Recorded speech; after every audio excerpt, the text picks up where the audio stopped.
Olá pessoal, sejam bem-vindos ao canal Entre Linhas. É o momento de nós explorarmos as entrelinhas da lição da Escola Sabatina. Pessoal, já estamos aqui no terceiro vídeo dessa série, onde nós estamos estudando o Evangelho de Marcos, esse livro. Já estudamos sobre autor, um dia na vida de Jesus, e hoje nós vamos estudar sobre as controvérsias. Que assunto interessante, né, pessoal? Pedimos desculpa aí pelo lançamento atrasado desse terceiro tema, pessoal, mas eu fiz uma viagem, havia me planejado para chegar em Campo Mourão na sexta-feira. Infelizmente eu tive que estender a minha viagem e aí eu só voltei agora no domingo para gravar. Pessoal, aí já está tudo gravado, o Marcos, o Ricardo vai gravar comigo hoje, que ele faz parte aqui do cenário, né, pessoal, mas o Alexandre também já gravou, então, mas valeu, que bom que você esperou e está aqui conosco para estudarmos juntos a terceira lição sobre controvérsias, beleza? Então, como eu já falei, teremos o quarteto completo aqui, eu sou o Lúcio, logo mais aí eu estarei com vocês também no estudo de sexta-feira. Fica sempre aquele alerta, pessoal, se você gostar do nosso conteúdo, eu sei que dá um pouquinho de trabalho na TV, até no celular às vezes, mas deixe o seu joinha, é muito importante. Se inscreva no canal se você está chegando aqui, é novo no canal e gosta de estudar os temas aí diariamente. E também, pessoal, deixe o sininho bem ativado para você receber os alertas quando nós lançarmos, que quando nós não atrasarmos o lançamento, né? Geralmente a gente lança nos sábados às 13 horas. Beleza, pessoal? Então, chega de introdução e vamos para a lição.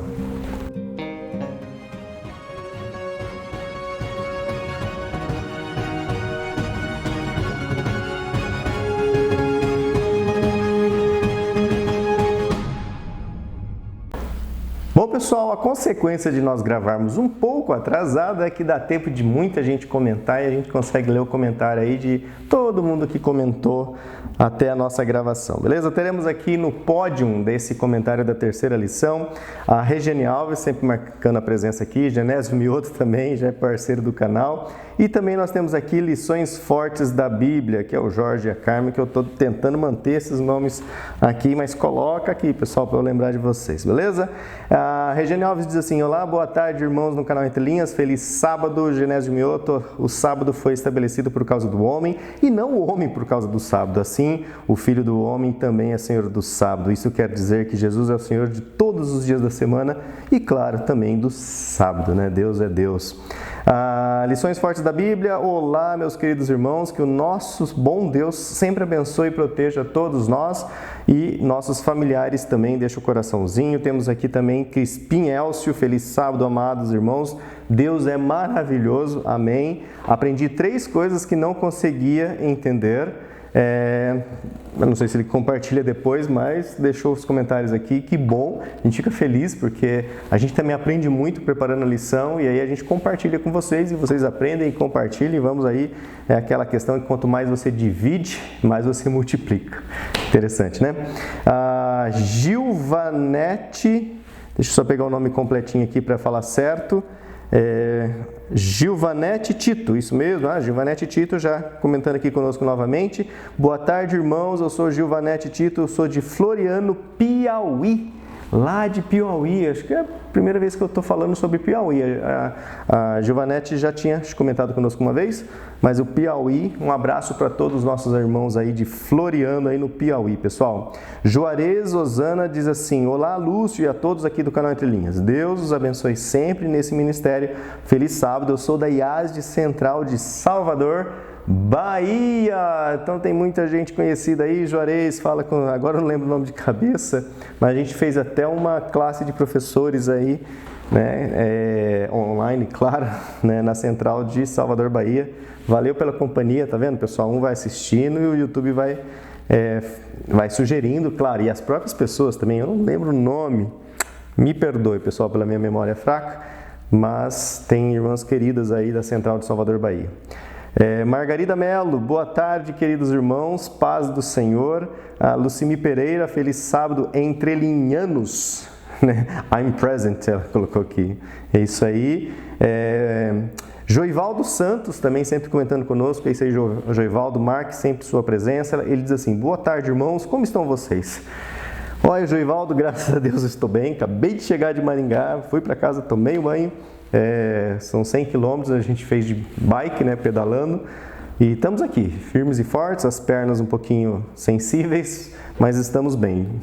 E ele diz assim: gosto muito dos comentários de Ellen White, mas sempre curto e compartilho esse nosso estudo da lição da Escola Sabatina. Sou de São Paulo, manda lembranças, Joivaldo Santos. Então um abraço para os irmãos aí de São Paulo. Se eu não me engano, foi o Joivaldo Santos que já me convidou para uma pizza, próxima vez que eu estiver em São Paulo. Uma vez eu estava lá em São Paulo gravando o Entre Linhas de Férias, ele falou: por que não vem aqui para a gente comer uma pizza? Ó, Joivaldo, janeiro, acho que eu vou estar por aí. Edilza Nascimento, vídeo curtido e compartilhado, bom sábado e boa semana a todos. Edilza é parceira, acho que desde o primeiro vídeo a Edilza está lá com a gente, pessoal. Então, valeu, Edilza, marcando lá, parece aquele aluno 100% que está lá sempre nas classes de aula com o professor. A Hilda Pinheiro, a nossa querida mãe do Ian Silva, que depois confirmou: sim, eu sou o Ian, Lúcio, filho da Hilda. Feliz sábado, família entrelinhaniana, ela coloca. Sublime estudo do livro de Marcos, hein? A Hilda e meu filho Ian, né, jovem autista, que gosta demais aqui do Quarteto Entre Linhas, e esse quarteto também gosta demais do Ian. Para quem já é mais velho de casa, o Ian já apareceu aqui na TV, numa época que a gente trazia aqui os inscritos, dando um oi. O Ian já apareceu, foi muito legal. E ela dizendo assim: o Ian e a Hilda assistindo a lição com vocês, uma classe jovem fácil e que nos faz entender claramente, mesmo as partes um pouco mais difíceis. É isso aí, pessoal. Ela diz assim: isso, a Hilda coloca aqui: eu sou de Belém do Pará, terra do melhor açaí do mundo. Nossa, se é a terra do melhor açaí do mundo, vou ter que conhecer, visitar aí minha tia, meus primos que estão tudo aí no grupo de WhatsApp, eles são do Pará, do Belém do Pará, inclusive, né? Conhecer esse melhor açaí do mundo aí, hein, Hilda? Já falei para Genivaldo, São Paulo, agora conhecer o Pará. É isso aí, vamos conhecer esse Brasil. O Ian Silva, o filho da Ian, diz assim: eu sou Ian Silva, sou filho aqui da Hilda. Sim, feliz sábado, família entrelinhaniana. E o Ian falando, um abraço grande. Então, um abração, Ian. O Ian é muito querido, gosta muito da gente, a gente gosta muito de você, Ian. Você sempre está em nossas orações. Deixa eu só ver aqui, que é o Casimiro, se eu não me engano, é isso mesmo. Em Graças Casimiro Canducha, ele diz aqui: assim seja, e deixa o amém e as mãozinhas. Valeu, Casimiro, sempre marcando presença também em todos os vídeos. Desde que ele começou no canal, se inscreveu e tá mandando oi, isso é muito importante. Valeu, Casimiro. Muita gente aí de Angola, com certeza está, ou Moçambique. Agora, minha memória, pessoal, tá bom, mas tudo bem. Valeu. Muita gente ao redor do Casimiro está recebendo os alertas para fazer parte também do estudo.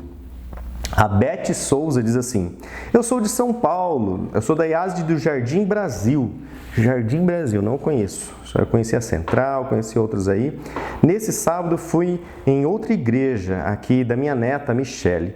Mais uma vez me acompanhou com o Felipe, seu namorado, né? Que a Beth está dizendo que o namorado está sempre acompanhando a neta e se interessando. É isso aí, pessoal, a gente começa a entender a palavra de Deus, que o Espírito Santo trabalhe muito na mente do Felipe, que o Felipe, né, gozando do seu livre-arbítrio, permita, né, que o Espírito Santo faça esse trabalho para que ele conheça a Bíblia, né, que é tão bom conhecer a Bíblia, pessoal.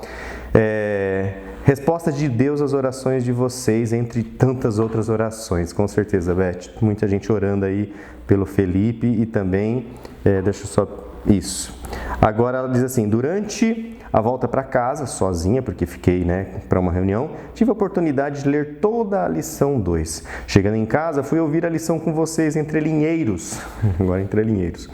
E nossa, pareceu mais relevante ainda. A parte que mais me marcou foi sobre a necessidade da oração, que não é nenhuma novidade. Quantas vezes eu já preguei sobre isso? Quantas vezes me propus a orar mais? Quantas foram as formas de orar que aprendi com outros sermões? Quantas tentativas frustradas de me manter orando continuamente? Porém, não são poucas as vezes que me encontro fora desse ideal. Só o Espírito Santo, com gemidos inexprimíveis, é capaz de entender-nos e traduzir os sentimentos de nós, seres humanos, feridos pelo vírus do pecado. A conclusão é que, sem Deus, nada podemos fazer, nem mesmo orar. Exatamente, Beth. Que Ele nos capacite. Amém. Exatamente, é a nossa luta, né? Aqui, nossa luta não contra a carne e o sangue, né? Mas contra as hostes e potestades. E a gente fica lutando contra a nossa própria mente, né, que é tendenciosa e tende a se afastar de Deus. A gente, vamos ficar em oração, ficar em oração. É a luta de todo cristão. José Facenso também marcando presença aqui, deixando a mensagenzinha. Oiê, andei meio sumida, né? Andou sim, Josefa. Daqui de Interlagos, sua irmã em Cristo, Josefa Ascenso, passando para desejar a esse quarteto cada dia mais abençoado e aos nossos também entrelinhenses de plantão uma nova semana abençoada e protegida pelos santos anjos de nosso Deus triuno e intercessão de nosso amoroso Senhor Jesus Cristo sobre cada um de nós. Gratidão por mais um estudo e que Deus nos ilumine todos para o terceiro estudo desse terceiro trimestre. E aqui estamos então, Josefa, já no terceiro estudo. Marinalva Ferreira, lá de Astúrias, Espanha, nem li aqui já, só para lembrar de memória. Olá, meus queridos do canal Entre Linhas, lhes desejo uma feliz semana. Que lindo esse título do tema dessa semana, Um Dia no Ministério de Jesus. Me fez lembrar das palavras de Ellen White que diz: seria muito bom que cada dia pudéssemos refletir na contemplação da vida e sacrifício de Cristo. Assim, estaríamos cobertos da proteção de Jesus em nossa vida diária. Se não tiramos tempo para esse relacionamento com Deus, não podemos livrar-nos dos efeitos profanos do amor próprio e também da complacência própria e da tentação a pecar. Grande abraço para todos desde Astúrias, Espanha. Isso aí, Marinalva, obrigado pelo seu carinho e a sua presença. Virgínia Souza, bom dia, irmãos, deixa aqui, valeu, Virgínia, obrigado pelo seu comentário, não sei se é a primeira vez, deixe sempre seu recadinho. E adivinha quem que apareceu depois da campanha?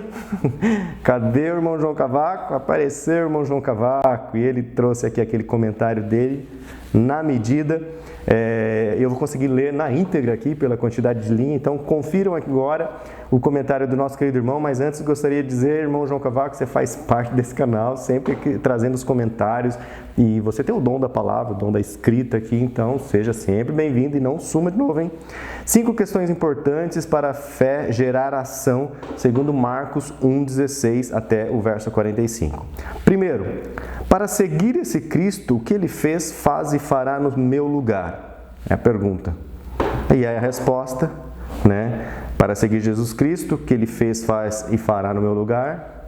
Resposta, tudo. Segunda, esse Cristo tem poder sobre os seus inimigos e consegue concretizar a sua palavra? Retórica, a pergunta, mas isso aí. Terceira, esse Cristo tem poder sobre a morte, dando a sua vida eterna aos que creem pelo Espírito Santo na sua palavra? 4. Toda esta capacidade do poder de Cristo é gerada pela oração no Espírito Santo? E quinta, toda essa capacidade de Cristo é gerada no crente pelo Espírito Santo através da aceitação em humildade e mansidão dos silêncios e expressões orais e atividades, mesmo não compreendendo inicialmente, mas sendo revelado conforme a vontade de Deus? Então, deixo aqui 5 questões importantes para a fé gerar uma ação.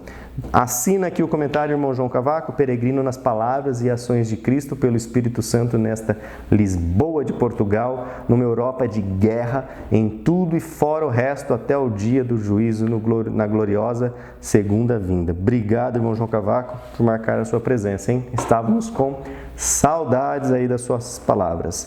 Vera Simões, marcando presença também. Obrigado, irmãos, pelo estudo da Palavra de Deus, aprendendo muito com as suas explicações. Deus abençoe. Vera, obrigado aí pelo comentário. Maria Feitosa, olá, irmão Lúcio, você tocou na ferida da nossa igreja. Quando chega uma pessoa suja, rasgada, maltratada pelo pecado da nossa reação, a nossa reação é lamentável. Devemos lutar contra a nossa vontade para tratar essas pessoas bem, para que elas se sintam dignas. Parabéns por tocar em um assunto tão delicado. Vamos compartilhar CCC, Maria Feitosa, falando sobre as perguntas para reflexão de sexta-feira da lição 2. Adriana Kuhn, olá, querido quarteto dos pastores virtuais aqui em Ijuí, Rio Grande do Sul, muito frio. Vocês percebam aqui que também aqui está bastante frio, quer dizer, para nós aqui de Campo Mourão, 14, 13 graus já é bastante frio, mais a lição 2 estudada e entendida com a ajuda de todos vocês. Uma ótima semana na presença de nosso Senhor Jesus Cristo. Abraço carinhoso, hashtag aqui da Adriana Kuhn. Fui até a pergunta na oração final, é isso aí, orando por todos os pedidos de oração, tivemos vários, né, nos últimos comentários. E volta João Cavaco, cadê você? Adriana Kuhn, o irmão João Cavaco está aí comentando conosco. Ela disse assim, voltei só para falar que o Ricardo estava mais jovial, sem barba, agora deu tempo das férias chegando, né? Só pode. Dá tempo até de fazer barba, né, por causa das férias. Sandra Bittar também aqui marcando presença. Não sumem, Sandra. Sandra nunca sumiu, senão tem que fazer a campanha também em busca da Sandra. Olá, meninos e a todos da grande família Entre Linhas. Espero que todos estejam bem. Aqui, estou na Califórnia, nos Estados Unidos. Estamos bem, muito felizes com a filha, com a netinha, graças a Deus. É uma bênção, né, Sandra? Que lição, muito aprendizado. Muitos são os aspectos que eu gostaria de destacar, mas vou me controlar, ela diz aqui.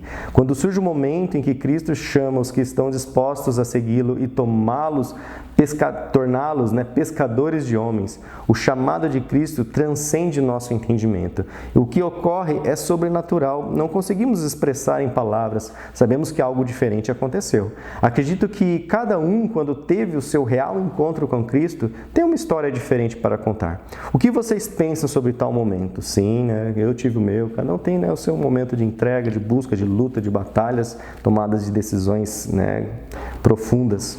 Outro destaque que eu considero muito importante é que a forma como Jesus ensinava, como ele ensina ainda, ele ensina com autoridade, ele vivia, né, também os seus ensinamentos, ele pratica esses, e a prática está relacionada com a teoria e vice-versa, né? Teoria e prática e teoria andam assim, né, casados, né, pessoal? Os ensinamentos de Cristo nos transformam e transformados sentimos a necessidade de servir, exatamente. Muito interessante também o aspecto da lição que aborda a questão do toque, quando Cristo cura o leproso. Permitam-me relatar um momento que vivi na minha vida profissional, quando em uma capacitação sobre hanseníase, o professor nos colocou diante de um hanseniano virchoviano, acho que é isso, virchoviano, a forma mais grave da doença, e nenhum de nós, alunos, colocamos a mão no paciente. Tal momento foi muito marcante para todos os alunos que estavam estudando a lição,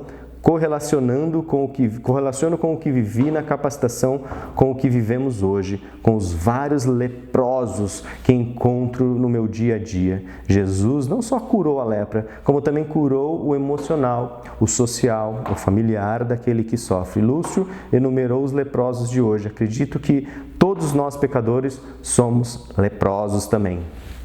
Concordo. Extremamente necessitados da cura, né, de Jesus e da sua graça. Hashtag fui até o fim, né, Sandra? E também Deus abençoe a todos. Grande abraço. Temos aqui ainda mais os últimos comentários aqui da Maria Rig, marcando presença.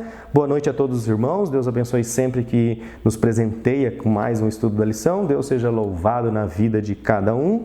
Tem a Cleolírios Pereira também marcando presença aqui. Meus parabéns mais uma vez para todos vocês, pastores online, em particular ao Ricardo, né, pelo estudo teológico quanto às imagens dos 4 evangelistas, né? Revivi meu curso de teologia. Que legal, Cleolírios. E também Diana Rodrigues. Boa tarde, hoje eu consegui ver todo o vídeo. Valeu, Diana. E a última, Ilza Viana. Amei rever vocês. Ô, Ilza, quanto tempo! Tem até a fotinha da Ilza aqui. A Ilza foi parceira também do canal. Ela que fazia a capitulação. Um abraço, Ilza. Ela deixou aqui o CCC. Opa, perdão. CCC assim. Curtido, comentado e compartilhado. É isso aí, Ilza. Valeu. Prazer em ler, né, as tuas palavras e rever aqui a sua fotinha no seu perfil. Pessoal, ufa, muitos comentários, o vídeo está sendo gravado um pouco atrasado, obrigado pela participação de todos, fica aí sempre, né, o incentivo, né, para vocês sempre comentar, isso gera engajamento, gera essa interação, fica meio longo o vídeo um pouquinho, mas faz parte, eu gosto muito de ouvir, não pulo os comentários quando eu ouço o vídeo compilado, né, que eu gosto de relembrar aqui, principalmente muitas vezes os pedidos de oração. Então, por falar em oração, pessoal, vamos iniciar agora sim o estudo aqui com o Ricardo, com o Alexandre, com o Marcos André e também comigo lá no final com as perguntas para consideração e vamos fazer isso com uma oração. Oremos? Santo Deus, nosso Pai, nosso Criador, muito obrigado, Senhor. Obrigado por cuidar aí das minhas viagens, dos traslados. Obrigado por livrar os familiares aí das pragas, de acidentes, tantas coisas, Pai. E obrigado pelo ar que nós estamos respirando, Pai. Mesmo que nos falte, mesmo que alguma tragédia nos atinja, mas sabemos que o Senhor é um Deus amoroso e tem um céu para nós. Continue, ó Pai, cuidando de nós aqui, nós 4 em especial, de todos que fazem parte aqui da família Entre Linhas. E nesse momento, continue usando aqui o Ricardo, o Alexandre, o Marcos e a mim, para que possamos, ao aprender mais, compartilhar e ir multiplicando o conhecimento. Que o Teu Espírito nos guie neste momento, isso é muito importante, e nós lhe clamamos em nome de Jesus. Amém, Senhor. Então, Ricardo, chega aí agora, é com você. Vamos lá, pessoal, lição 3, controvérsias. E na lição dessa semana, nós podemos voltar para aquele padrão que a gente seguia aqui no canal e trazer expressões da língua hebraica que tenham alguma relação com o título da lição da semana. O título da lição é controvérsias. A primeira palavra que eu trouxe para vocês é plugla. Essa expressão é controvérsias no sentido de debate, de divergência.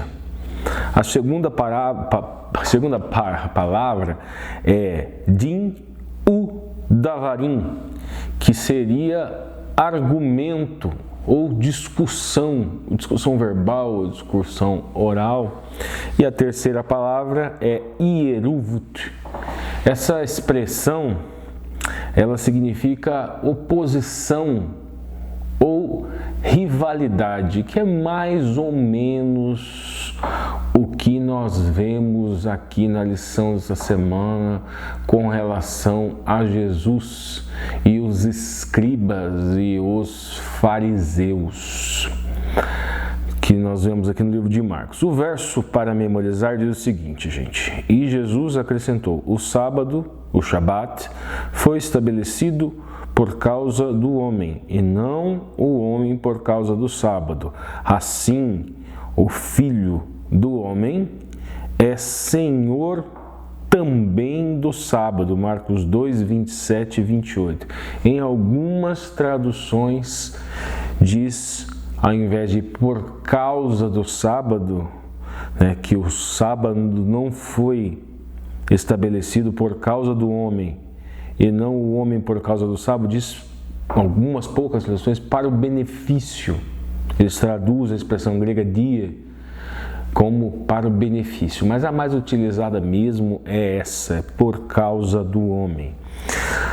No sábado, gente, o sábado é uma síntese, mas uma síntese da lição, é um resumo da lição da semana. No primeiro parágrafo, o autor vai falar que os textos de Marcos, capítulo 2, 1 a 28 e 3, 1 a 6, contêm 5 histórias que ilustram o ensino de Jesus em contraste com o ensino dos líderes religiosos da época. No caso ali que nós vemos no texto, estou falando principalmente de escribas e fariseus.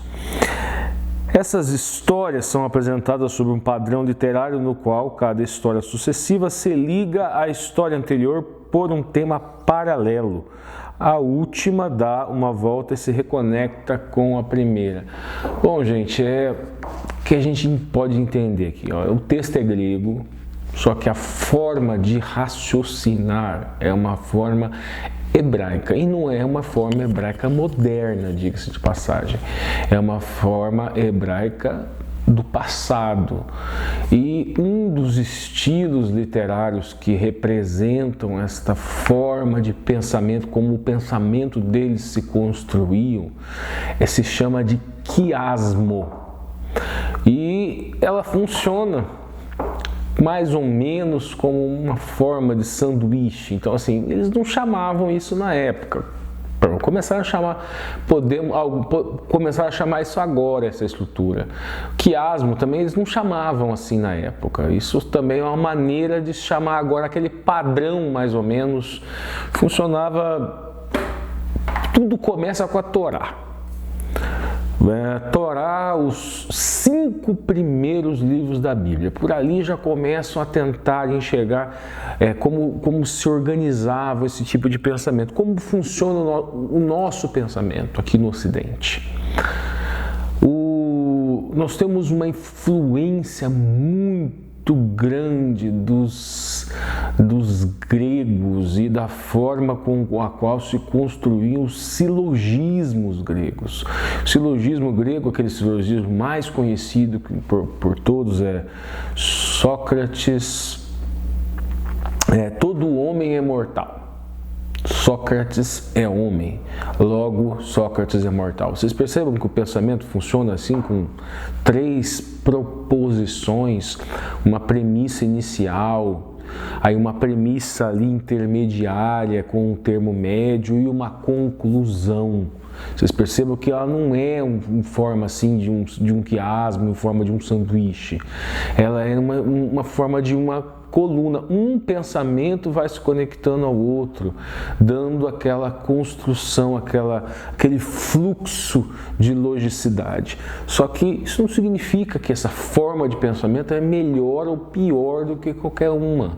É simplesmente a forma com a qual nós nos adaptamos a raciocinar. Inclusive, aquelas pessoas que são consideradas loucas são aquelas pessoas que fogem tão absolutamente desse padrão que nós dizemos que ela perde o contato com a realidade. Tá, mas agora nós estamos falando de uma forma de pensamento do passado. Ela funcionava mais ou menos assim: o primeiro pensamento ele se conectava com o último. Não estamos falando de 5, não são os 5 primeiros livros da Bíblia? Gênesis, Bereshit, Êxodo, Shemot, aí Números, nós temos ali Levíticos, Vaikra, Números, Bamidbar, e daí o Devarim. O Devarim que seria o Deuteronômio. Nossa, estava difícil lembrar em português. Devarim, Deuteronômio.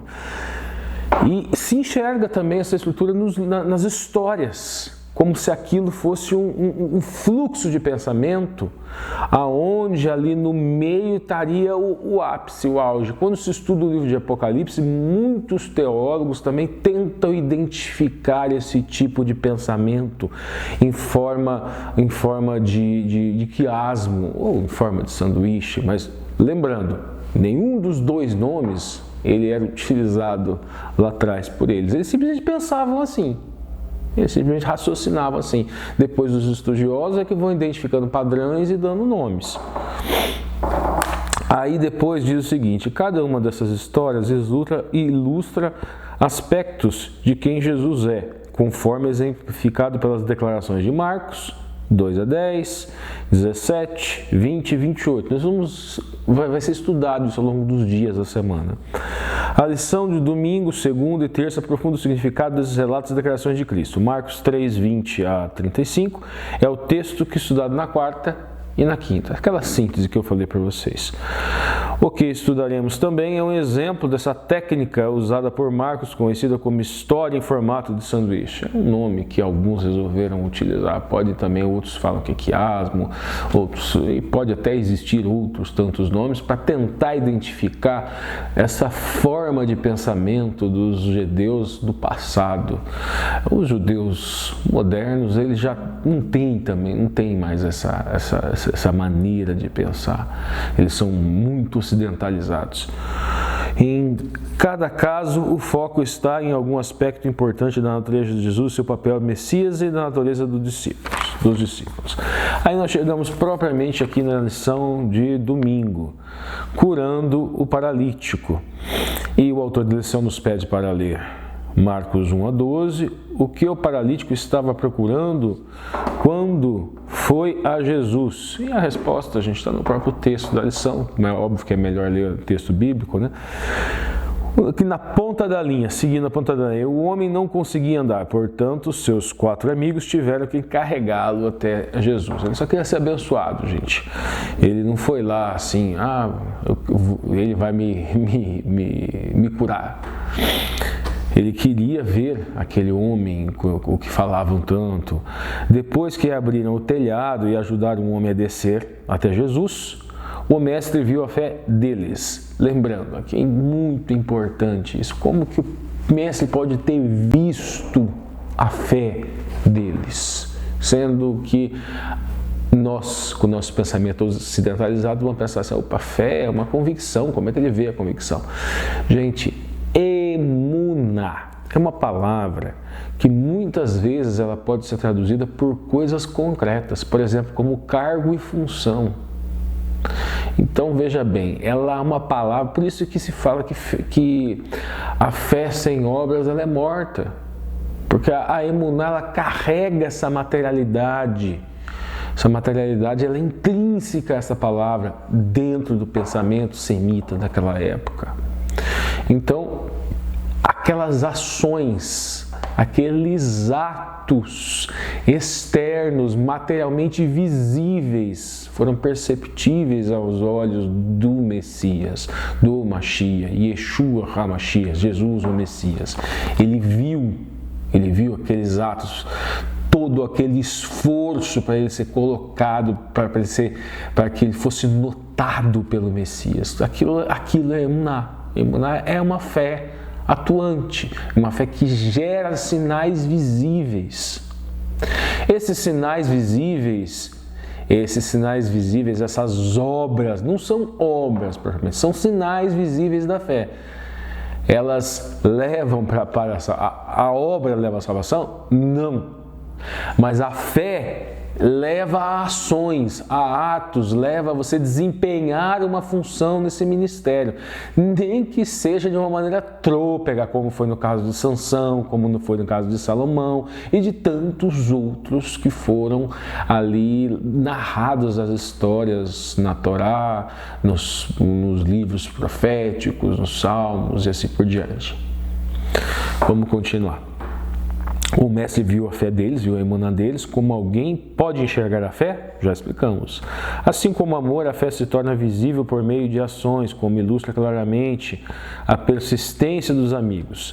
A necessidade física do homem era a mais evidente. No entanto, as primeiras palavras pronunciadas por Jesus se referem ao perdão de pecados. O que ele foi procurar ali? O Messias já sentiu o que ele estava indo buscar também ali, o que ele mais precisava. O homem não disse uma palavra sequer durante toda a cena. Em vez disso, os líderes religiosos aí se opuseram. Tá aí porque lá atrás eu falei da palavra ierivut, que seria a palavra no sentido de controvérsia, no sentido de oposição dos escribas e dos fariseus. Eles consideraram suas palavras como blasfêmia, ofensivas a Deus por supostamente assumir prerrogativas que somente o Eterno, somente o Altíssimo tem. Jesus enfrentou os seus oponentes no próprio terreno deles, usando um estilo de argumentação que era bastante típico dos rabinos, conhecido do menor para o maior. Bom, vamos definir isso daqui, essa questão de estilo rabínico, gente. Nós estamos falando de Hillel aqui. O rabinato tem duas escolas primordiais, principalmente a escola Hillel e a escola Shammai. A escola Shammai é uma escola que ela busca mais pelo rigor, mas para aquela faceta do mandamento da ordem, da obediência à ordem, da mitzvah, a mitzvah enquanto ordem. E a Hillel, não, ela olha a mitzvah mais sobre o modo de uma boa ação, ela prioriza mais Hesed, prioriza mais misericórdia, amor a Deus, amor ao próximo. E Hillel tinha 7 métodos, não vou falar todos aqui, mas o primeiro método que era utilizado por Hegel, era o Calvar-Homer, consistia no seguinte: se for verdadeiro para o caso de menor importância, é verdadeiro para o caso de maior importância. É a analogia do menor para o maior. Este raciocínio pode ser ilustrado pelo trecho abaixo. Aqui tem um exemplo. Na época, Davi era um guerreiro sem eira nem beira, calçado por Saul. O impasse era para salvar a cidade israelita, Keila, sitiada pelos filisteus. Os homens de Davi, que sequer tinham recursos para enfrentar as forças do rei de Israel e Judá, interpretavam como uma audácia querer enfrentar os filisteus, forças ainda maior. Isso aqui é um exemplo. Só que o exemplo que ele é utilizado aqui na história, ele diz respeito à questão do perdão de pecados e do milagre que foi feito logo a seguir, que o Messias diz: o que seria mais difícil, perdoar pecados ou dizer levanta e anda? E é onde ele realiza o pecado. Jesus enfrentou os oponentes no próprio terreno dele, nós já falamos isso, usando um estilo de argumentação bastante típico dos rabinos, conhecido como menor para maior. Uma coisa é dizer que os pecados de uma pessoa são perdoados, outra coisa é realmente fazer um paralítico andar. Se Jesus era capaz de fazer um homem andar pelo poder do Eterno, pelo poder de Deus, então sua reivindicação de perdoar pecados estaria confirmada. Aí o autor da lição nos pede para dar uma lida no livro de Miqueias, que diz o seguinte, Miqueias no versículo 6, no capítulo 6, versículo 6: com que me apresentarei ao Senhor e me inclinarei antes de Deus o Altíssimo? Virei perante Ele com o holocausto, com bezerros de um ano? Agradar-se a o Senhor de milhares de carneiros, de 10.000 bezerros de azeite? Darei meu primogênito pela transgressão, o fruto do meu ventre pelo pecado de minha alma? Ele te declarou, ó homem, o que é bom, e o que é o Senhor pede de ti, senão que pratiques justiça, tzedakar, e ameis a benignidade, chesed, que no caso aqui seria a beneficência ou a benignidade ao próximo, e andeis humildemente com o seu Deus. Então veja bem, gente, inclusive o autor da lição fala aqui que ele se utilizou dessa técnica dos fariseus, como se ele estivesse pisando no solo deles. Não, mas ele se utilizou de uma técnica interpretativa que ela é anterior a Cristo, e Cristo com certeza deveria saber dessa técnica, que é de Hegel. E além disso, ele se utilizou, o ensinamento de Hegel, que era muito voltado justamente a isso que nós lemos em Miqueias, que é tzedakar, que é atos de justiça e caridade, e chesed, que é misericórdia ou também caridade, algo que Hegel também pregava. O Messias, ele compartilhava muito dos ensinamentos dessa escola de Hegel.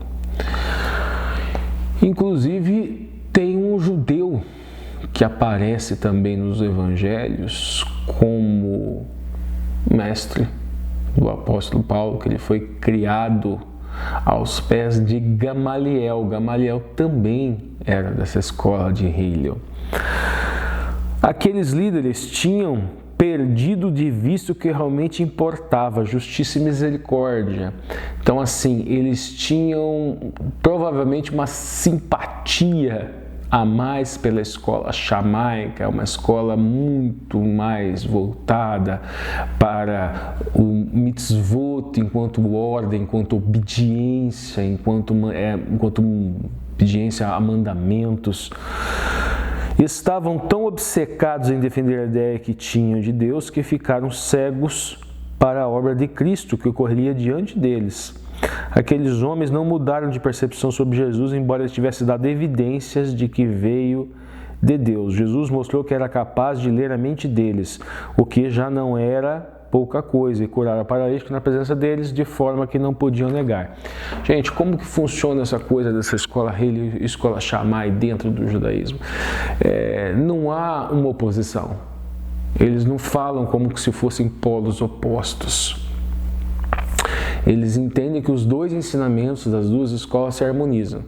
E como isso se harmoniza, que varia de um intérprete para outro, sabe? Então tem alguns que dizem o seguinte, que em alguns momentos da história, a escola Hillel, a escola do amor a Deus e do amor ao próximo, a escola mais voltada para a tzedakah, cara, para a hesed, para a misericórdia, essa escola, isso deveria ser mais empregado. Em outros momentos, a escola Shammai. Então eles entendem que alguns intérpretes entendem que no Olam Rabá, ou seja, depois da vinda do Salvador, da vinda do Messias, que se instauraria propriamente essa escola Shammai. Esses alguns intérpretes. O que nós poderíamos pegar e abstrair um pouco disso? Bom, primeira coisa, a forma com a qual o pensamento ocidental torna antagônico duas coisas que no pensamento bíblico não é. Então veja bem, mandamento, mitzvah, significa ao mesmo tempo, ordem e boa ação. Tzedakah significa ao mesmo tempo ato de justiça e ato de caridade. Como isso se misturava no raciocínio, no pensamento deles, é difícil para a gente imaginar, porque a nossa forma de pensar é moldada pela linguagem, pela forma com a qual nós organizamos os pensamentos e as ideias. Isso daí é uma coisa cultural, uma coisa que é transmitida, é uma coisa que é só estando lá. Então a gente só sabe disso, a gente imagina, deduz. Mas nós não podemos olhar para esse texto sabendo disso e querer criar essa dicotomia. Se nós estamos fazendo isso, nós estamos desvirtuando a intencionalidade do texto bíblico. Vamos tomar muito cuidado com isso.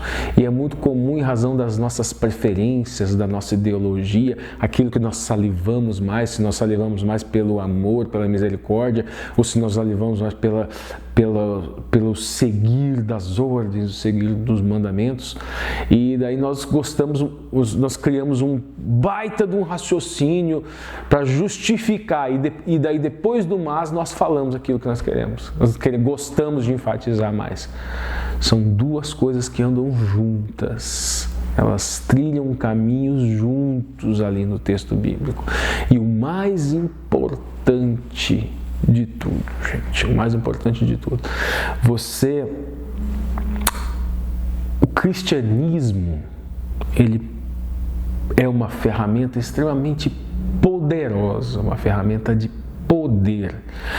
E muitas pessoas se utilizam do cristianismo para consolidar o seu prazer, do seu poder, e utilizar você que está aí como massa de manobra para que o poder deles na sociedade, poder político e às vezes até poder religioso, ele permaneça. E justificando muitas das vezes as maiores atrocidades da terra.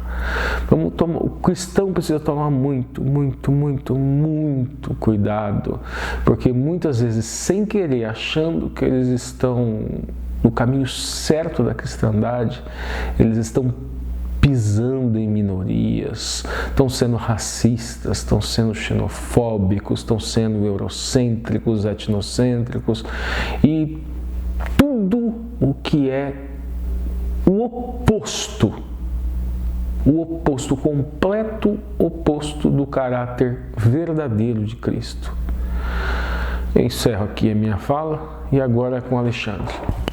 Olá pessoal do canal Entre Linhas, uma alegria estar aqui para a gente partilhar mais um estudo da lição da Escola Sabatina, agora a lição de número 3, lição que tem por título Controvérsias, e tem aqui algumas histórias de encontros entre Jesus e fariseus, e críticas e controvérsias e polêmicas em que Jesus se envolveu. Vocês já estudaram a lição de sábado e domingo com o Ricardo.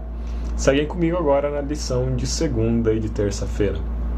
A gente vai nessas lições conhecer várias histórias, ou relembrar várias histórias já velhas conhecidas, né? A lição de segunda-feira ela começa com o chamado a Levi. E o chamado a Levi, ele acontece num lugar inusitado. Levi Mateus estava na coletoria de impostos, passa Jesus e fala para ele segui-lo. E Levi abandona a coletoria e passa a segui-lo. Vamos lembrar que Levi era um publicano, ele era um cobrador de imposto. E os cobradores de impostos eram muito mal vistos entre os judeus, porque eles oprimiam o próprio povo, exploravam o próprio povo, cobravam impostos a mais, enriqueciam em cima dessa desonestidade, e eles faziam parte do governo romano ali, então faziam parte do opressor, do invasor. Além de Jesus chamar um cobrador de imposto para ser seu discípulo, Jesus vai comer na casa desse cobrador de imposto, e ele come ali com os convidados desse cobrador de imposto, com o círculo com quem ele andava, que eram publicanos, outros cobradores de impostos, e pecadores. E isso vai causar polêmica, porque os líderes judeus, os fariseus, vão falar: olha só, por que você está comendo com esses? Por que você anda com esses? E Jesus responde falando que ele veio para salvar pecadores, que o médico não vem para curar quem está saudável, que o médico vem para curar quem está doente. Jesus está apresentando ali uma perspectiva que rompe com a visão estabelecida pelos fariseus. A visão dos fariseus era uma visão da igreja ou da religião como o lugar da pureza. E Jesus está falando que todos são pecadores e que a religião é o lugar do pecador se converter, ser salvo, encontrar transformação, encontrar salvação. Logo depois vem uma crítica também envolvendo comida. Os discípulos de Jesus vão ser comparados com os discípulos de João Batista e com os discípulos dos fariseus, dizendo que os discípulos de Jesus não jejuavam e que Jesus não jejuava.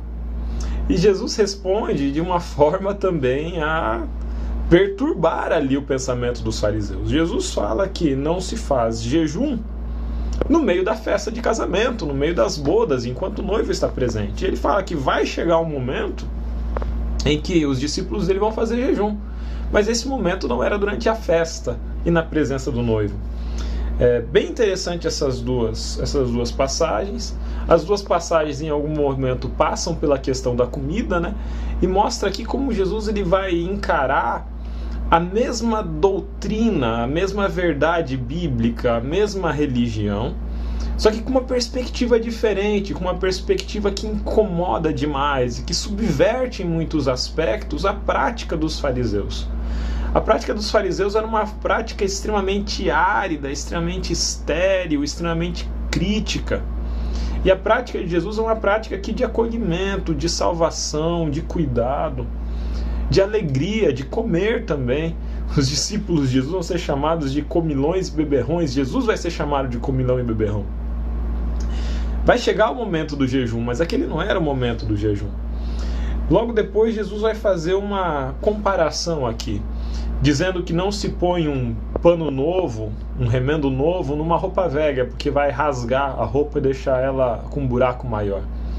Não se põe vinho novo em odres velhos, porque os odres vão estourar, vão arrebentar com o vinho novo. Jesus estava falando aqui que os fariseus estavam cheios demais das suas verdades, que os discípulos dos fariseus estavam cheios demais das suas verdades, que eles precisavam se esvaziar, que não dava de chegar com a mensagem que Jesus estava pregando e querer tapar os furos na roupa dos fariseus com essa mensagem, tapar as insuficiências da pregação dos fariseus com essas mensagens, porque eles rasgariam, eles não estavam aptos para receber essa mensagem. É por isso que a mensagem de Jesus incomodava tanto, perturbava tanto. A lição de terça-feira ela vai falar bastante do sábado, e vai ter duas histórias aqui sobre o sábado. Então lá em Marcos 2, ainda, né, do versículo 23 até o 28, depois estende-se para o Marcos 3, versículos de 1 a 6. A primeira história, estão passando os discípulos de Jesus por uma plantação, e eles começam a colher espigas, eles vão amassando essas espigas ali e comendo. E os fariseus vão apontar e vão dizer, olha lá, eles estão colhendo no sábado, eles estão pecando. E Jesus responde com uma resposta novamente inusitada. Jesus responde se comparando a Davi.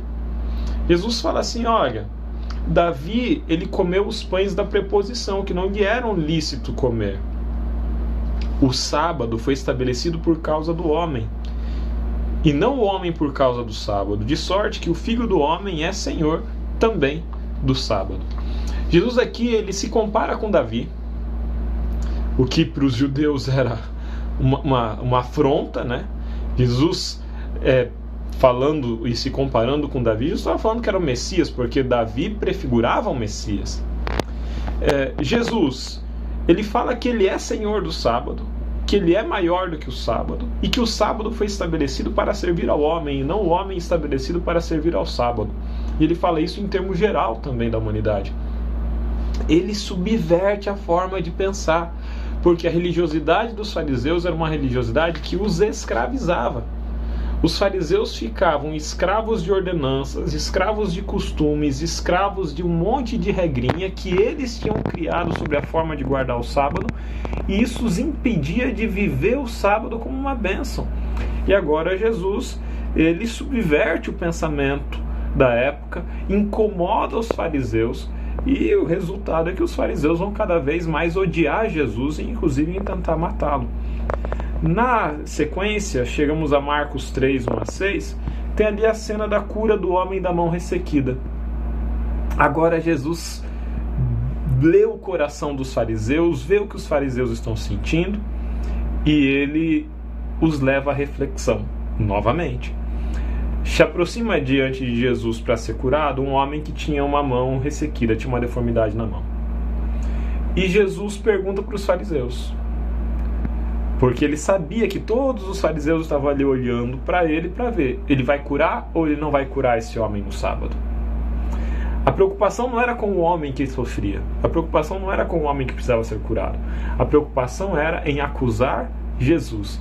E aí não dá de parar para fazer o paralelo com hoje. Quantas pessoas vão na igreja para caçar defeito em quem está cantando, para caçar defeito no pregador, para caçar defeito na história da adoração infantil? Quantas vezes a gente vai no lugar de culto, que deveria ser o lugar para nos aproximar de Deus, para olhar o defeito dos outros? E era isso que os fariseus estavam fazendo. Estavam ali procurando defeito em Jesus. E Jesus os provoca agora. Ao invés de simplesmente curar o homem, o que levaria mais uma acusação, Jesus pergunta para os fariseus. E ao perguntar, Jesus expõe toda a sua hipocrisia. Jesus pergunta para eles: é lícito no sábado fazer o bem ou o mal? É lícito no sábado salvar a vida ou matar? Jesus sabia que aqueles fariseus que estavam ali estavam planejando a sua morte, estavam planejando o seu assassinato. E ao falar isso, ele expõe aos corações desses fariseus a sua própria hipocrisia. Jesus cura o homem da mão ressequida e os fariseus saem logo em seguida planejar a morte de Jesus. Veio para os seus e os seus o rejeitaram. Os fariseus do tempo de Jesus estavam tão cheios de si e da sua doutrina que não tinha espaço para Jesus. Foi preciso buscar um monte de coletor de imposto, pescador, um monte de gente simples e iletrada para os critérios dos fariseus. Um monte de gente que não se habilitaria para ser fariseu. Foi preciso buscar esses, porque esses estavam vazios o suficiente para serem cheios do Espírito Santo. A gente segue agora na lição de quarta-feira com Marcos André. Foi uma alegria passar esse tempo com vocês e nos vemos na próxima semana. Tchau, tchau. Obrigado, Alexandre. Muito obrigado também a você que nos acompanha através do canal Entre Linhas. Agora vamos dar continuidade ao estudo da lição. A lição de quarta e de quinta-feira trazem o mesmo título, porém dividido em duas partes. História em formato de sanduíche, parte 1 e parte 2. E aqui o autor nos pede para ler Marcos no capítulo 3, dos versos 20 a 35, e nos faz a seguinte pergunta: que ligações você vê entre as duas histórias relatadas? Bom, as duas histórias apresentam oposição ao ministério de Jesus. A família de Jesus, muito bem intencionada, desejava que ele deixasse as suas atividades porque isso poderia prejudicá-lo, enquanto que os fariseus estavam tentando impedir que Jesus continuasse o seu ministério porque o acusavam de estar possesso de demônios, de estar sendo usado por espíritos imundos, por espíritos de demônios. Então, as duas histórias, elas se conectam naquilo que deseja interromper o ministério de Jesus por falta de compreensão. E aí, na continuidade aqui, o autor diz que essas passagens contêm a primeira história em formato de sanduíche do Evangelho de Marcos. O que é uma história em formato de sanduíche? Ela começa contando alguma coisa, é interrompida por outra história e retoma novamente na história inicial. Então começa com a família de Jesus, é interrompida pela acusação de blasfêmia dos fariseus e retoma novamente com a família de Jesus, o encontrando, tentando se aproximar dele. Então isso é uma história em formato de sanduíche. Então é uma história que é interrompida. A história externa, que fica na parte de fora do sanduíche, fala sobre os parentes de Jesus, que se preocupavam em levá-lo à força porque achavam que ele estava fora de si. Está em Marcos 3, verso 21. A história interna, que fica na parte como se fosse o recheio do sanduíche, ela menciona os escribas acusando Jesus de estar em harmonia ou em complô com o diabo, né? Então, nós vamos falar primeiramente dessa parte do sanduíche, da parte interna do sanduíche. De acordo com Marcos 3, verso 22, os escribas disseram que o poder de cura de Jesus vinha do diabo. Então, Jesus contra-argumentou com eles, dizendo que como pode Satanás expulsar Satanás? Uma casa dividida, ela tende a ruir por si mesmo. Então, Jesus estava explicando que o reino de Satanás, que o reino das trevas, ele pode ser qualquer coisa, pode ser mal, pode ser ilógico pelo ponto de vista que avança contra o poder de Deus. No entanto, ele não é desorganizado, ele não é dividido.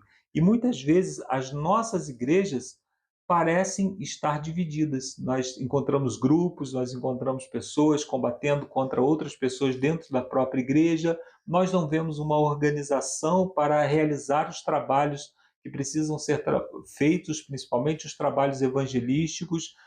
Parece que a oposição ela é muito mais interna do que externa dentro das igrejas. Então nós precisamos entender que até mesmo o reino das trevas se organiza para fazer a sua obra. Quando nós não nos organizamos, quando nós não estamos unidos dentro do mesmo propósito, unidos no propósito de pregar o Evangelho, nós já perdemos, porque nós já somos inferiores até mesmo ao reino das trevas. É preciso que tenhamos esse pensamento, o pensamento de que a igreja precisa estar unida. Jesus, capítulo 17 de João, a partir do verso 20, ele fala que o reino de Deus precisa ser unido para que o Evangelho possa avançar, para que possamos dar testemunho a respeito de quem ele é ao mundo. Na segunda pergunta aqui desse mesmo dia, diz assim: qual é o pecado imperdoável e o que isso significa? Então, lá em Marcos, no capítulo 3, verso 28 a 30, fala da blasfêmia contra o Espírito Santo, que não será perdoada. Jesus, então, afirma que quando eles atribuem as obras de Deus, as obras do Espírito Santo, como uma obra satânica, eles estão fechando as portas do reino, porque o Espírito Santo deixa de atuar na mente deles. Então, o pecado imperdoável é o pecado contra o Espírito Santo. atribuir ao diabo a obra do Espírito Santo, a razão pela qual Jesus fez a sua declaração. Então, os escribas diziam que ele tinha um espírito imundo, quando na realidade ele estava cheio do Espírito Santo realizando aquelas obras. Nós vimos no batismo de Jesus que ele recebeu ali a dotação do Espírito, né? Então, não conseguiremos ouvir o Espírito Santo a menos que estejamos alinhados com as obras do Espírito Santo.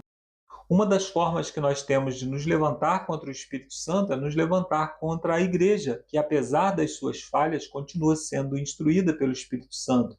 Nós podemos nos levantar também contra uma liderança, contra os profetas, por exemplo. O profeta que é inspirado pelo Espírito Santo é um profeta verdadeiro. Se nós dizemos que esse profeta é um profeta do demônio, é um profeta que foi enviado por Satanás, nós podemos estar, então, rejeitando a voz do Espírito Santo, rejeitando a obra do Espírito Santo que foi colocada para a nossa disposição. Quando nós vamos, por exemplo, a uma comissão de igreja, pedimos ao Espírito Santo que nos dê orientação, e ali nós fazemos panela, fazemos política, nós nos opomos ao Espírito Santo, nós estamos, de certa forma, blasfemando contra o Espírito Santo, rejeitando a voz do Espírito Santo naquele ambiente.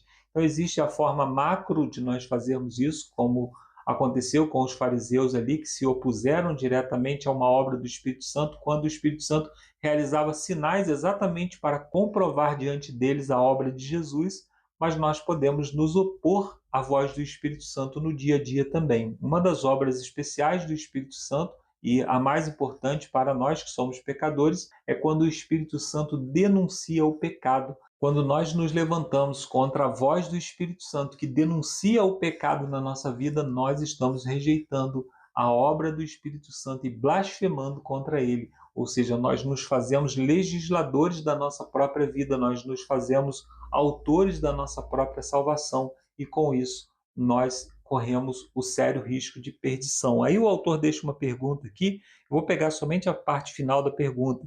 Por que o receio de que você tenha pecado contra o Espírito Santo nos diz claramente que nós não chegamos a esse ponto? Porque o receio de pecar é exatamente uma obra do Espírito Santo. É o que Jesus disse lá em João, no capítulo 16, verso 8, quando ele diz que o Espírito Santo viria para nos revelar o pecado, a justiça e o juízo.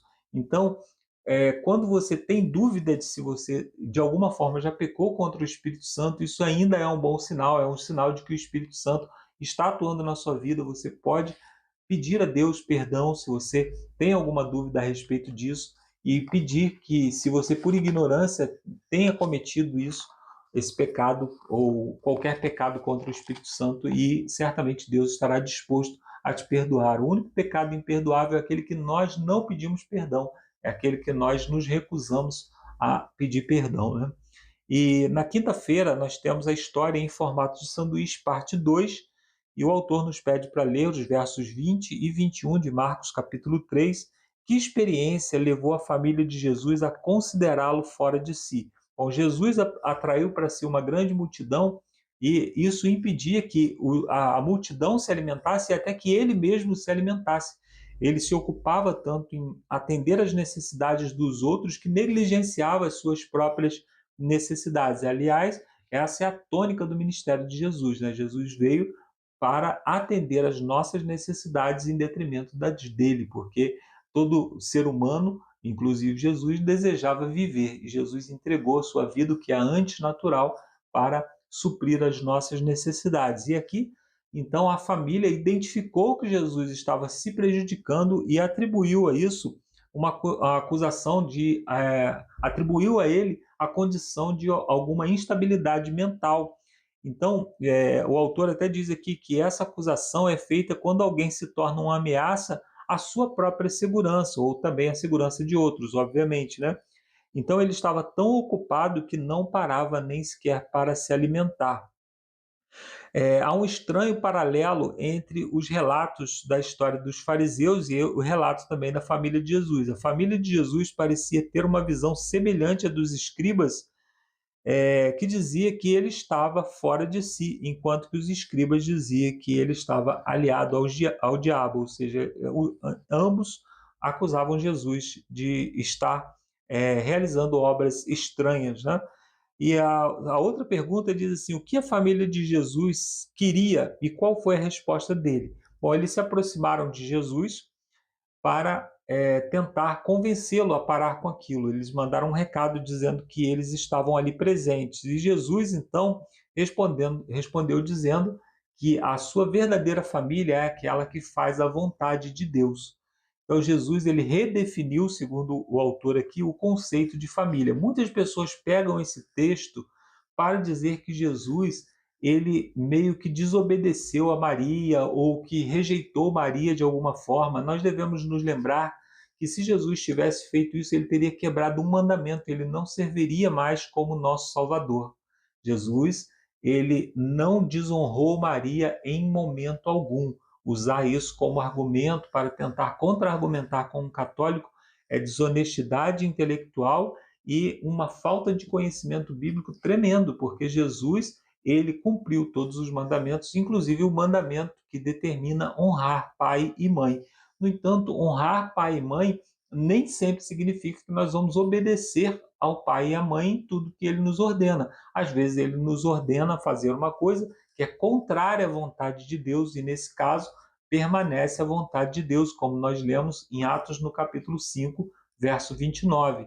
Então, antes importa obedecer a Deus do que aos homens. Então, Jesus, ele naquele momento entendia que, apesar das boas intenções dos seus irmãos e de Maria, elas não estavam alinhadas com a vontade de Deus, e a vontade de Deus era a prioridade de Jesus. Jesus, antes de ser filho de Maria, ele era filho de Deus, ele estava ali com o objetivo de fazer a vontade de Deus.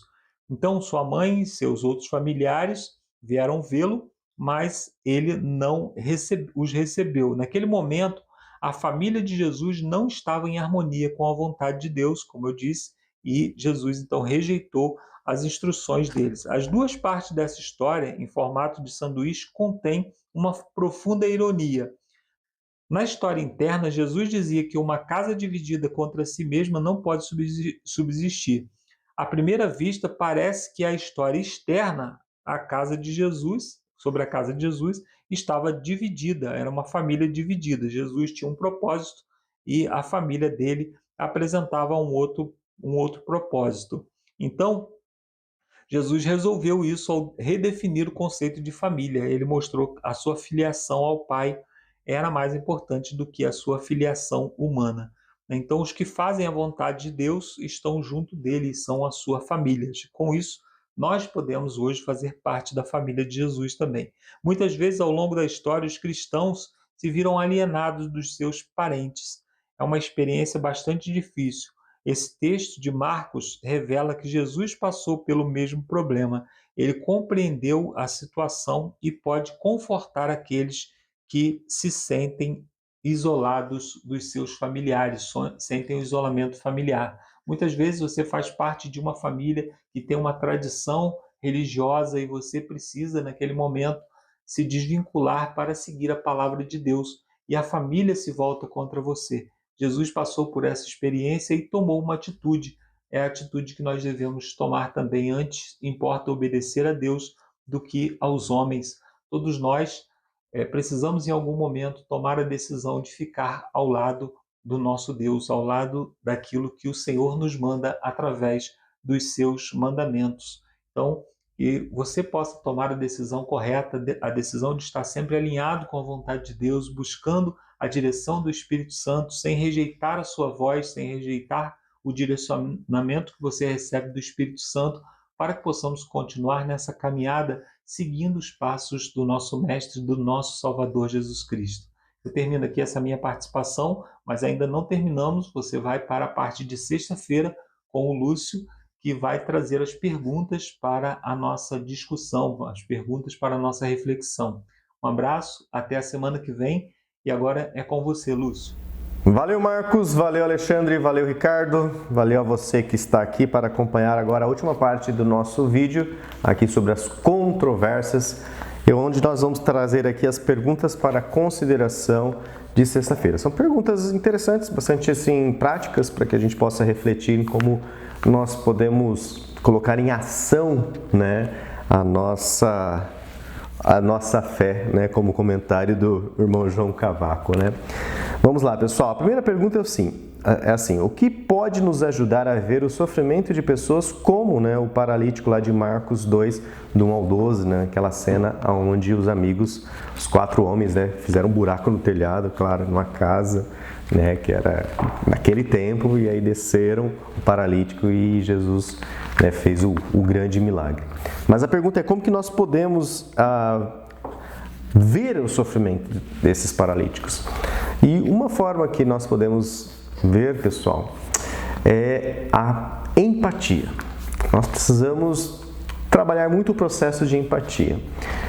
Principalmente quando você percebe que nós sofremos muito, né, na paralisia espiritual, nós muitas vezes no pecado, talvez não numa enfermidade física, né, mas na enfermidade mais cruel desse mundo, que é a enfermidade do pecado, e aí a partir dela é que, né, estamos onde estamos.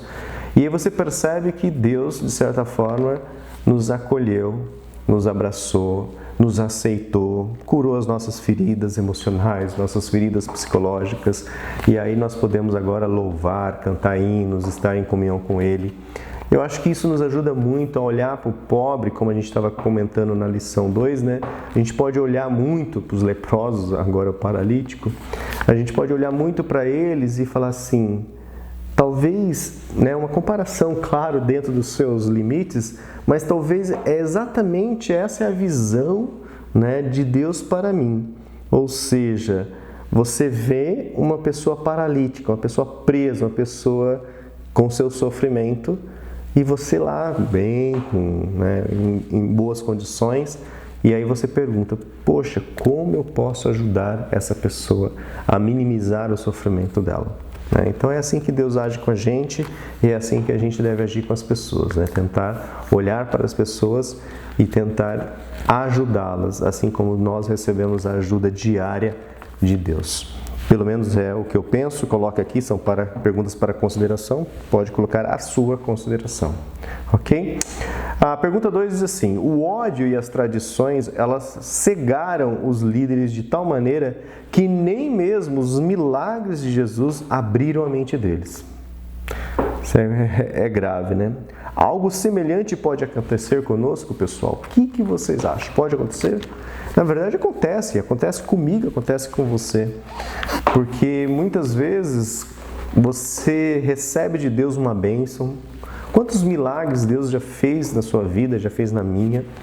Quantas orações foram atendidas?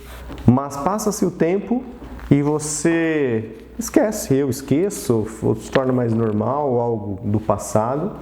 E lá estou eu, às vezes fazendo algo que eu sei que não é certo, algo que não edifica na minha vida, ou pelo menos, né, deixando de fazer algo que edifica, que isso já é prejudicial.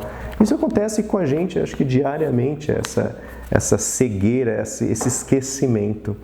E eu penso que a nossa fé não pode ser baseada em milagres, sabe? Muitas pessoas, e o cristianismo barato que é vendido aí por muitas igrejas que não seguem as orientações bíblicas, né, muito distante das orientações bíblicas, por sinal, você percebe que você tem a sua fé baseada somente nas respostas milagrosas de Deus. Então você determina, você toma posse, você manda, né, em Deus, porque Deus é tipo um capacho seu, né, pessoal? Você manda, e Ele faz. E aí as pessoas tendem a basear a fé dela nesse relacionamento que não é nenhum relacionamento saudável, né, pessoal? Ao invés de simplesmente Deus é Deus, você é você, um ser humano, uma criatura nascida no meio desse pecado. E se Deus, né, como os amigos de Daniel, se Deus quiser, né, Ele vai fazer alguma coisa. Mas se Ele não quiser, tudo bem, continuaremos aqui adorando, louvando, porque esse não é o propósito, não é ter essa relação de troca, né? Então, realmente, muitas vezes as tradições podem nos cegar, sim, mesmo que aconteçam milagres não é a base fundamental da nossa fé, né? Realmente é conhecer a Cristo é tentar usar, né, o Evangelho para transformar o seu pensamento, transformar o seu ser, transformar a si mesmo, né? 3. A igreja pode ser uma família para pessoas rejeitadas por familiares biológicos? É uma pergunta, né? Com certeza. Inclusive nós temos o exemplo, né, do pastor Rodrigo Silva, né? Ele sempre dá o testemunho dele, ele teve até dificuldades com a família dele, ele foi acolhido, né, por uma família adventista, e a família cristã tornou-se uma família muito mais próxima do que a própria família de sangue. E nós temos inúmeros outros exemplos de pessoas que também passaram por esse processo, que ao tomar conhecimento do Evangelho, ao tomar também as decisões ao lado do Evangelho, a família, né, rejeitou essa pessoa e essa pessoa teve que escolher ou ficar com a família ou ficar com Jesus Cristo. E aí muitos, né, claro, os que dão testemunho em nossa igreja, né, escolheram ficar com Jesus Cristo e foram acolhidos aí pela igreja. Então, a igreja pode ser sim uma família, né, para pessoas rejeitadas por familiares. E ela tem que ser, né, principalmente quem trabalha aí com os jovens, com adolescentes, juvenis, né, como algumas famílias, coitadas, assim, por não ter orientação, não ter esse compromisso de ser famílias cristãs, como maltratam psicologicamente esses juvenis. Eu vou aproveitar essa pergunta, eu sempre coloco para alguns amigos, né, principalmente eu trabalho na universidade, e eu pergunto assim para os meus amigos: quantos livros nós lemos, né, sobre ciência da computação, teoria, grafo e tudo mais? Inúmeros. E aí eu pergunto: você teve um filho? Tem. Quantos livros sobre como ser pai, sobre educação de uma criança você leu? E sabe quantos livros as pessoas leem, pessoal? Não, né, generalizando, mas com um percentual bastante grande. Pessoal, 0 livros. 0 livros. Né? Inclusive tive essa conversa com meu irmão mais novo esse final de semana, né, que eu estava lá em Maringá e estava conversando com ele. Né, que ele está tendo dificuldade com o filho dele. Eu falei assim: está tudo escrito nos livros. Não vai por tentativa e erro, não vai por empirismo. Né? Simplesmente tem muito material, principalmente nós adventistas. Meu irmão não é adventista, né? Talvez por isso sofra também bastante. Mas tem muito livro. Ellen White fala sobre educação, sobre infância, fala tudo. Né? Se nós lêssemos os livros, né? Não que existe receitinha de bolo, né? Porque cada ser humano é diferente, mas existem certas condutas ou certos plantios que nos darão certas colheitas. Isso é claro que poderão vir as pragas, poderão vir, né, as ervas daninhas e atrapalhar o nosso plantio. Isso acontece, né, psicologicamente falando, socialmente falando, mas pelo menos você está tentando plantar a coisa certa. Agora imagine você já plantando errado, ou seja, esperar a colheita certa só pela misericórdia. Então a igreja pode ser sim uma família para pessoas rejeitadas por familiares psicológicos. E a última pergunta: o que significa o pecado imperdoável? Como saber que nós não o cometemos? Essa é uma perguntinha que eu sempre converso com alguns amigos, né, sobre como você sabe, né? Porque é difícil ir para o céu, pessoal. Por nosso mérito é impossível. Por nosso esforço, então, nem se fala. É unicamente pelos méritos de Cristo. Mas aí como que funciona então esse pecado imperdoável? E aí o que eu pratico e eu tento passar para os meus amigos é: a partir do momento que você se sentir santo o suficiente para estar no céu, significa que você não estará lá. Esse é o pecado imperdoável, né? Ou seja, a partir do momento que você olha para si e não vê nenhum defeito, e vê que você é muito bom, que você é lindo, maravilhoso, perfeito, e fala assim: Senhor, pode me trasladar aqui que estou esperando. Vamos. Pronto, pessoal, esse você já cometeu o pecado do Espírito Santo. Agora, a partir do momento que você olha para dentro de você e fala: Senhor, tem misericórdia de mim. Pobre alma que sou aqui no meio dessa meleca de pecado. Salva-me, Senhor, do meu pecado. Então, né, independente aí, ainda que as suas vestes sejam vermelhas como o carmesim, se tornarão brancas como a lã, né, pessoal? É assim que Deus nos trata. Então, olhe para dentro de você. Você se acha uma pessoa justa, uma pessoa boa? Ô, bom mestre, bom, Jesus já deu uma resposta, né? Bom é Deus que está no céu. Então, se você acha que é uma pessoa boa, se você acha que é uma pessoa justa, se você, mas é que eu não como carne, mas é porque, pessoal, isso não traz mérito nenhum. Se você não come carne, você não vai ser intoxicado por um monte de tranqueira que hoje estão sendo injetados nos animais. É bom para você, para sua saúde, ok? Mas isso não me dá mérito nenhum de acessar a eternidade. O pecado é pecado e nós merecemos a morte. Ponto final, povo. Não adianta, tem isso em mente. Nós não somos santos, vou me esforçar para ser santo novamente, assim como nos comentários. Se você tentar fazer isso por si próprio, vai ser uma decepção tão enorme. Você vai manter esse personagem por muito tempo, sabendo que dentro de você existe um buraco desse tamanho, te puxando lá para a lama do pecado, pessoal. Então, simplesmente reconheça. Nós, sendo repetitivo, nós somos um monte de M, muita meme, muita M, um monte de pó. Mas quando Deus olha para nós e fala assim: ei, meu filho, quando eu te transformar desse corruptível para o incorruptível, desse mortal para o imortal, você vai poder ser outra pessoa. É isso que a gente tem que olhar. Beleza, pessoal? Então, que nós não cometamos esse pecado imperdoável de nos acharmos justos, completos, perfeitos, suficientes para gozarmos da eternidade com o nosso Deus. Não, somos um monte de pó, Nossa justiça é como trapo de imundícia, então qualquer coisinha que a gente faz é trapo de imundícia para esse Deus eterno. Beleza, pessoal?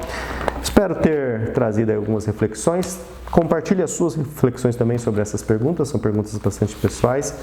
E tentem praticar no seu dia a dia, você que ainda não tem esses pensamentos, esse raciocínio, se tem uma fagulha de orgulho, de autossuficiência espiritual, se jogue no colo de Cristo e reconheça, pessoal, que nós somos pó. Beleza? Bom, pessoal, encerramos aqui então a terceira lição.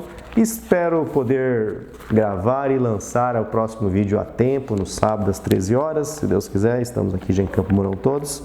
E nós teremos então a quarta lição sobre parábolas. Vamos fazer aí a análise, aí continuando no capítulo 2, 3 e 4 aí de Marcos sobre as parábolas. Beleza, pessoal? Vamos terminar esse estudo com uma oração. Então convido você agora, assim como você está em reverência, a buscarmos o nosso Deus com a oração.